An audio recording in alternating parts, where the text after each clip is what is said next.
Hello दोस्तों, संख्या पद्धति यानी नंबर सिस्टम्स के इस वीडियो में आपका स्वागत है। पिछले वीडियो में हमने परिमेय तथा अपरिमेय संख्याओं के दशमलव प्रसार पर चर्चा की।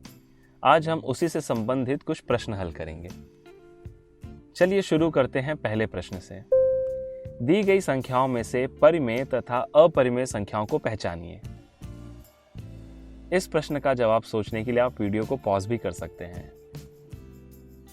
इनमें पहली और चौथी संख्या में दशमलव के बाद कोई भी संख्या या संख्याओं के खंड की पुनरावृत्ति नहीं हो रही है और इनके आगे बिंदुओं की श्रृंखला यह दर्शाती है कि इनका कहीं अंत नहीं है, यानी यह दोनों अपरिमेय संख्याएं हैं। दूसरी संख्या में 5 के ऊपर लगा हुआ दंड यह दर्शाता है कि यहाँ 5 की पुनरावृत्ति हो रही है और तीसरी संख्या में दशमलव के बाद 8, 4, 7 इस खंड की पुनरावृत्ति हो रही है, इसलिए यह दोनों परिमेय संख्याएं हैं।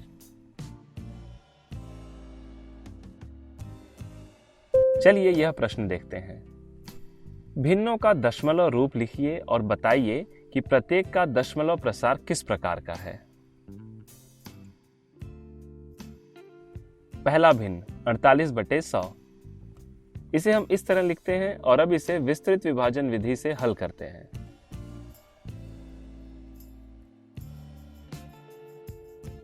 यहां शेषफल 0 हो गया और इसका दशमलव प्रसार है 0.48, इसलिए यह एक शांत दशमलव प्रसार है, टर्मिनेटिंग।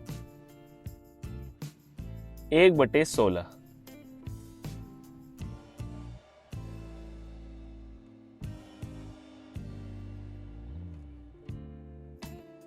इसे भी हल करने पर शेषफल 0 मिल रहा है। इसका दशमलव प्रसार 0.0625 है, इसलिए यह भी एक शांत दशमलव प्रसार है।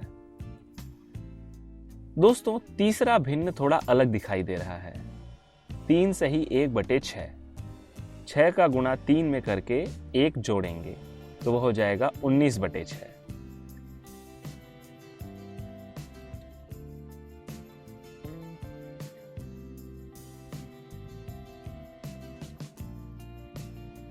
इसे हल करने पर शेषफल 0 नहीं हो रहा है और 2 चरण के बाद 6 की पुनरावृत्ति हो रही है। दशमलव प्रसार 3.1666 मिल रहा है, इसलिए यह प्रसार अनवसानी आवर्ती यानी नॉन टर्मिनेटिंग रेकरिंग है। दोस्तों, 29/99 इसे हल करने पर भी शेषफल 0 नहीं हो रहा है। भागफल में 2 9 की पुनरावृत्ति हो रही है और दशमलव प्रसार कुछ इस प्रकार का है, 0.292929। इसे हम 0.29 बार लिख सकते हैं। दोस्तों, इसे देखकर आप आसानी से कह सकते हैं कि यह प्रसार भी अनवसानी आवर्ती यानी नॉन टर्मिनेटिंग रेकरिंग है। दोस्तों, अब तक हमने भिन्न को दशमलव रूप में लिखना सीखा। क्या हम दशमलव रूप वाली संख्याओं को भिन्न के रूप में लिख सकते हैं? जी हाँ। चलिए अब हम इस प्रकार के कुछ प्रश्न हल करते हैं। इन संख्याओं को भिन्न रूप में व्यक्त कीजिए, जहां p, q पूर्णांक हैं तथा q 0 नहीं है। इस प्रकार के प्रश्नों को हल करने की एक विधि है जो हम अगले कुछ चरणों में देखेंगे। पहली संख्या लेते हैं 0.888। अब इसे x मान लेते हैं। अब हम देखेंगे कि दशमलव के बाद संख्या की पुनरावृत्ति हो रही है या संख्याओं के खंड की। यहाँ एक ही संख्या यानी 8 की पुनरावृत्ति हो रही है, इसलिए हम दोनों ओर 10 से गुणा करेंगे।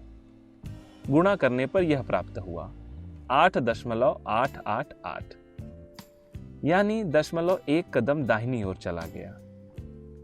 अब हम इसे इस तरह भी लिख सकते हैं, 10x बराबर 8 धन 0.888। हमने 0.888 को x माना था, इसलिए यह हो जाएगा 10x बराबर 8 धन x। अब x को बाईं ओर लेंगे तो होगा 10x ऋण x बराबर 8। अब इसे आगे हल करने पर हमें मिला x बराबर 8/9। दोस्तों, दूसरी संख्या लेते हैं 0.27। इसे भिन्न के रूप में लिखना बहुत आसान है। यह एक शांत दशमलव प्रसार है। यहाँ किसी संख्या या संख्याओं के खंड की पुनरावृत्ति नहीं हो रही है। यहाँ दशमलव के बाद केवल 2 ही संख्या होने के कारण हम 100 से गुणा करके 100 से ही भाग देंगे और अब हमें मिलेगा 27/100, जो इस संख्या का भिन्न रूप है। दोस्तों तीसरी संख्या लेते हैं, 2.2424 इत्यादि। अब इसे x मान लेते हैं। इसमें दशमलव के बाद 2 संख्याओं यानी 2, 4 की पुनरावृत्ति हो रही है, इसलिए यहां हम 100 से गुणा करेंगे और इस तरह हल करेंगे।